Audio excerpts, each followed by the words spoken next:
साथियों नमस्कार। मेरे 26वें वीडियो में आप सभी का स्वागत है। आज हम एक बहुत ही महत्वपूर्ण विषय पर बात करने के लिए उपस्थित हुए हैं और ये विषय है महिलाओं को मिलने वाले जो गर्भपात का अधिकार है उसके बारे में। हाल ही में यानी 29 सितंबर 2022 को भारत के सर्वोच्च न्यायालय का एक बहुत ही ऐतिहासिक फैसला आया है और ये जो फैसला है जो है ये 3 जजों की बेंच ने दिया और जस्टिस चंद्रचूड़ ने तीनों जजों की तरफ से इस फैसले को लिखा है। इस फैसले में जो सवाल था वो सवाल ये था कि क्या अविवाहित महिलाओं को भी गर्भपात का अधिकार है या नहीं है। लेकिन जब सुप्रीम कोर्ट इस केस पर सुनवाई कर रहा था तो उसने न केवल अविवाहित महिलाओं के अधिकारों के बारे में निर्णय दिया बल्कि कुछ विवाहित महिलाओं के जो मामले में भी जो है निर्णय दिया है। इसलिए ये फैसला जेंडर जस्टिस के मामले में एक काफ़ी जो है आगे का कदम है और हम सभी को इस फैसले का स्वागत करना चाहिए। मैं इस फैसले पर एक से ज़्यादा वीडियो बनाऊंगा और क्योंकि इसमें कई मुद्दे शामिल हैं। आज का वीडियो जो है वो जो इसका मूल केस था यानी कि क्या भारत का जो कानून है और भारत का संविधान है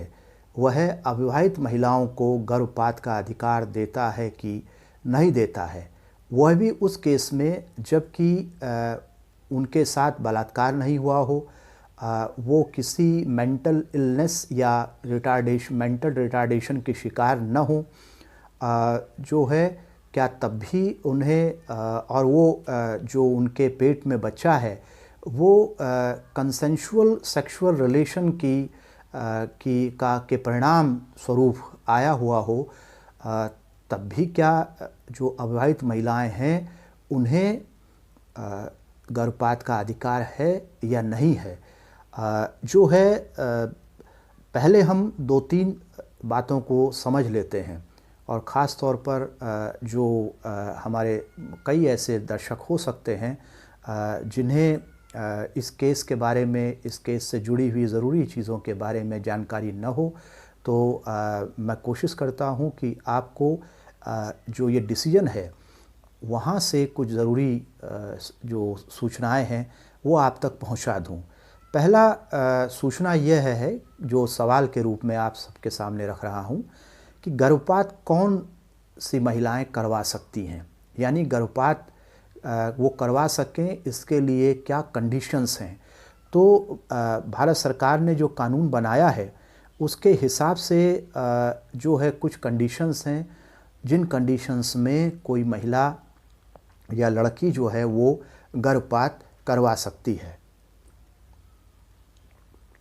सबसे पहली कंडीशन ये है survivor of sexual assault of rape और इंसेस्ट। अगर किसी लड़की पर वो मेजर हो सकती है, माइनर हो सकती है यानी वयस्क हो सकती है, अवयस्क हो सकती है, अगर उस पर सेक्सुअल असॉल्ट हुआ है या उसके साथ रेप हुआ है और उस रेप की वजह से वह गर्भवती हो गई है, तब कानून जो है उसे गर्भपात की इजाज़त देता है। दूसरा है माइनस। अगर 18 साल से छोटी लड़की है और अगर वो विवाहित है तो 15 साल से अगर छोटी है तो उस स्थिति में भी जो है उसे गर्भपात की इजाज़त मिल सकती है। तीसरा ये है change of marital status during the ongoing pregnancy. अगर किसी महिला के जो मैरिटल स्टेटस है उसमें परिवर्तन हो जाए और उस दौरान वह गर्भवती हो, यानी कि अगर वह विधवा हो जाए या वह डाइवोर्स ले ले, तो उस स्थिति में भी उसे जो है गर्भपात का अधिकार मिला हुआ है, यानी विवाहित महिलाओं को। चौथी शर्त यह है कि वीमेन विद फिजिकल डिसेबिलिटी। अगर किसी महिला को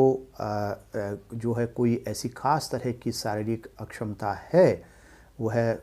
फिज़िकली चैलेंज्ड है और वह चाहती है कि वह जो है गर्भपात करवाए, उस पेट में जो उसका बच्चा है उसे कैरी न करे, उसे जन्म न दे, तो जो है उन हालातों में उसे गर्भपात करने की इजाज़त मिल सकती है।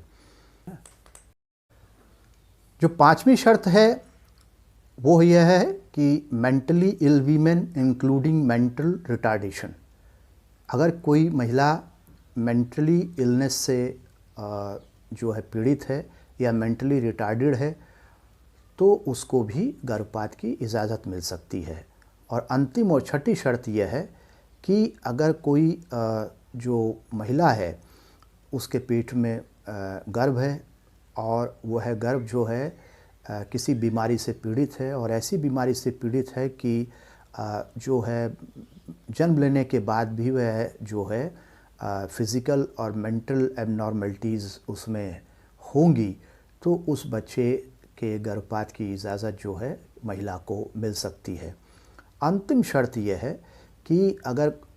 कोई महिला है जो ऐसी स्थितियों में हैं जो कि डिजास्टर या इमरजेंसी सिचुएशन की स्थितियां हैं और जहां पर डिजास्टर या इमरजेंसी की स्थितियां सरकार ने घोषित की हुई हैं, तो वहां की महिलाओं को और उनमें से कोई महिला अगर गर्भपात की इजाज़त मांगती है तो उसे वह इजाज़त मिल सकती है। तो ये तो वो शर्तें हैं कि किन हालातों में भारत का कानून जो है वो गर्भपात की इजाज़त देता है। तो किन जो है हालातों में वो विवाहित को देते हैं, किन को किस में अविवाहित को देते हैं, ये शर्तें जो हैं इसमें आई हुई हैं। अब जो है अगला सवाल जो कि हमारे लिए इम्पोर्टेंट हो सकता है वो है कि जो है कौन सी स्थितियां हैं जिसमें कि गर्भपात करवाया जा सकता है। इससे पहले जो सवाल था वो ये था कि जो गर्भपात है वो कौन करवा सकती है। अब ये सवाल यह है कि गर्भपात किन स्थितियों में करवाया जा सकता है। तो देश में जो मौजूदा कानून है उसके हिसाब से 4 स्थितियां हैं जिसमें कि कोई महिला गर्भपात करवा सकती है। पहली स्थिति यह है कि the continuance of the pregnancy would put the pregnant women's life at risk, कि अगर गर्भवती महिला के जीवन को अगर कोई संकट हो सकता है गर्भ की वजह से, उसकी जान को कोई संकट हो सकता है, तो उसे गर्भपात की इजाज़त मिल सकती है। दूसरी स्थिति यह है कि the continuance of the pregnancy would involve grave danger to the pregnant women's physical health, अगर उसकी शारीरिक स्वास्थ्य को वह कोई बड़ा खतरा उससे हो सकता है गर्भ से, तब भी उसे गर्भपात की इजाज़त मिल सकती है। तीसरी शर्त यह है the continuance of the pregnancy would involve grave danger to the pregnant women's mental health, जो इससे पहले की शर्त थी वह थी फिज़िकल हेल्थ की, ये मेंटल हेल्थ की है कि अगर पेट में गर्भ की वजह से उसे उसके जो मानसिक स्वास्थ्य है उसको कोई बड़ा खतरा है, तब उसे गर्भपात की इजाज़त मिल सकती है। और जो आखिरी स्थिति है जिसमें गर्भपात की इजाज़त मिल सकती है, there is a substantial risk that the child would suffer from a serious physical और mental abnormality if it is born, अगर पता चले कि न तो महिला की ज़िंदगी, महिला के फिज़िकल हेल्थ को और न ही मेंटल हेल्थ को कोई ग्रेव डेंजर है और महिला की जो ज़िंदगी है उसको भी कोई जो है ख़तरा नहीं है, लेकिन अगर बच्चा जो है पेट में जो है उससे अगर इस तरह की बीमारियां हैं कि उसकी जो फिज़िकल और मेंटल एबनॉर्मलिटीज़ उसमें हो सकती हैं, तो उस स्थिति में भी गर्भपात की इजाज़त भारत का जो कानून है वो देता है। हालांकि इसके लिए जो है कुछ हफ्तों की शर्त है, उसे आप जो है कहीं और से जानकारी भी जुटा सकते हैं। अब बात आती है कि ये जो केस था, ये इस लड़की का जो कि अविवाहित थी और जिसकी वजह से आज हम इस पर बात कर रहे हैं, वो केस क्या था? वो केस ये था कि मणिपुर की मूल निवासी एक लड़की जो दिल्ली में रहती थी, वह किसी के साथ लिव इन रिलेशनशिप में थी और उस लिविंग रिलेशनशिप में उनके बीच में कंसेंशुअल सेक्सुअल एक्ट हुए और वह गर्भवती हो गई। लेकिन जब उस लड़के ने शादी से इनकार कर दिया तो उस लड़की को लगा कि अब उसे ये गर्भ गिरा देना चाहिए। तो इसके लिए वह दिल्ली हाई कोर्ट में उसने एक याचिका दाखिल की। कोर्ट ने जो है ये कहते हुए उनकी याचिका को खारिज कर दिया कि भारत का जो कानून है, मौजूदा कानून है, वह अविवाहित महिला को इन स्थितियों में जो है गर्भपात की इजाज़त नहीं देता। तो वह अपनी जो एप्लीकेशन है वो लेकर के सुप्रीम कोर्ट में गई। सुप्रीम कोर्ट में सुनवाई हुई और अंततः उसकी जीत हुई और उसे जो है दिल्ली के जो एम्स हॉस्पिटल है उसकी निगरानी में जो है गर्भपात की स्थितियों की जांच करने के लिए अनुमति मिली है। और अगर डॉक्टर्स पाते हैं कि उसका मेडिकली गर्भपात जो है करना ठीक है तो उनकी रिकमेंडेशन पर उसका गर्भपात करवाया जाएगा। तो ये केस सामने आया एक लड़की के द्वारा लाया गया जिसने कानून को जो है चैलेंज किया। पहले उसने उसी एग्जिस्टिंग कानून में अपने लिए एक न्याय मांगने की कोशिश की और जब वो नहीं हुआ तो जो है उसने उस कानून को एक किस्म से चैलेंज किया और कोर्ट में भी उसके चैलेंज को जो है स्वीकृति मिली। अब जो मूल सवाल कोर्ट ने बनाया वो क्या था, आइए पहले उसे समझ लेते हैं। वो मूल सवाल ये है कि जब हम कह रहे हैं कि ग्रेव डेंजर, ये फ्रेज का इस्तेमाल किया गया है कानून में, और जो है हम कह रहे हैं कि मेंटल हेल्थ और फिज़िकल हेल्थ को ग्रेव डेंजर हो, इन स्थितियों में गर्भपात की इजाज़त दी जा सकती है। तो क्या जो ये ग्रेव डेंजर है मेंटल और फिज़िकल हेल्थ को, वो अविवाहित महिला को नहीं हो सकता, और वो भी उस महिला को जिसके साथ रेप नहीं हुआ है बल्कि वो कंसेंशुअल सेक्सुअल एक्ट की वजह से प्रेग्नेंट हुई है, तो क्या उसे रेमेडी नहीं मिलेगी? मूल सवाल ये था। कोर्ट ने, सुप्रीम कोर्ट ने इस सवाल पर विचार किया कि क्या जो ग्रेव डेंजर्स हैं फिज़िकल और मेंटल हेल्थ को, उन्हें हम जो है भविष्य में जा कर के भी देख सकते हैं कि नहीं, कि अगर ये लड़की या कोई भी लड़की जो है एक गर्भ को लिए हुए है, उसकी ज़िंदगी में जो है मानसिक तौर पर और शारीरिक तौर पर कोई मुश्किलात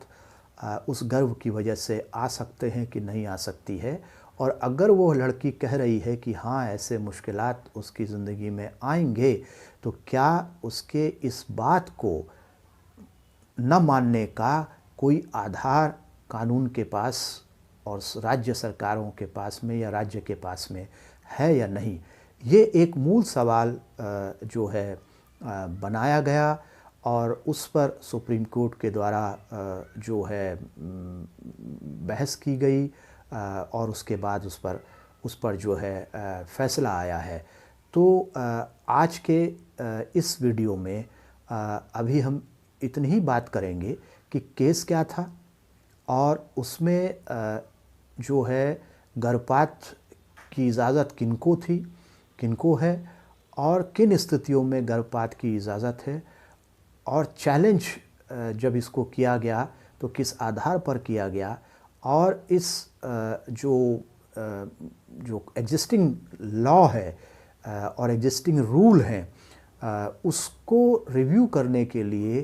कोर्ट ने कौन सा मूल सवाल बनाया। तो मैं उस मूल सवाल को एक बार आप सबके सामने दोहरा दूं कि मूल सवाल यह बनाया कि जब हम कानून में ग्रेव डेंजर फ्रेज का इस्तेमाल कर रहे हैं और ये कह रहे हैं कि अगर उसके जो है मेंटल हेल्थ को और फिज़िकल हेल्थ को कोई ग्रेव डेंजर हो, उस स्थिति में उसे जो है गर्भपात की इजाज़त दी जा सकती है। तो कोर्ट ने कहा कि हम क्या यह माने कि ये जो हमारे सामने जो है याचिकाकर्ता है उसके फिज़िकल और मेंटल हेल्थ को, इस गर्भ को कैरी करने की वजह से कोई ग्रेव डेंजर हो सकता है या नहीं हो सकता है। और दूसरा सवाल जो उन्होंने बनाया वो ये बनाया कि जो लॉ में जो वीमेन जो टर्म का इस्तेमाल किया गया है उसको हम लिबरल तरीके से यूज़ करें या रेस्ट्रिक्टेड तरीके से यूज़ करें, उसको हम जो है पर्पसिव तरीके से यूज़ करें या हम उसको एक रेस्ट्रिक्टेड तरीके से यूज़ करें। ये दो महत्वपूर्ण सवाल कोर्ट ने बनाए और इन सवालों के जरिए और इन सवालों के माध्यम से उन्होंने जो है जो एग्जिस्टिंग लॉ है उसकी जो खामी है उसको पकड़ा और उसको जो है एक व्यापक परिप्रेक्ष्य में रखा और उसमें जो ज़रूरी परिवर्तन है उन्हें करने की के आदेश जो है इस फैसले के जो है आधार पर दिए हैं। तो आज के वीडियो में इतना ही। इस जो कोर्ट केस है और ये जो फैसला है सुप्रीम कोर्ट का, इस पर हम आगे भी बात करेंगे क्योंकि इसमें जेंडर जस्टिस को लेकर के कई महत्वपूर्ण मुद्दे हैं जो इसमें शामिल है और मैं आप सबके सामने इस फैसले पर 3 या 4 वीडियो की सीरीज़ लेकर के आना चाहता हूं। मुझे आप सबका सहयोग मिले। अगर आपको ये वीडियो अच्छा लगा तो मेरी आपसे गुजारिश है कि इसे लाइक, शेयर और सब्सक्राइब करें। घंटी जैसी आकृति को दबाएं ताकि नया वीडियो आने पर आपको नोटिफिकेशन मिल जाए। इस वीडियो को देखने के लिए आप सभी का आभार।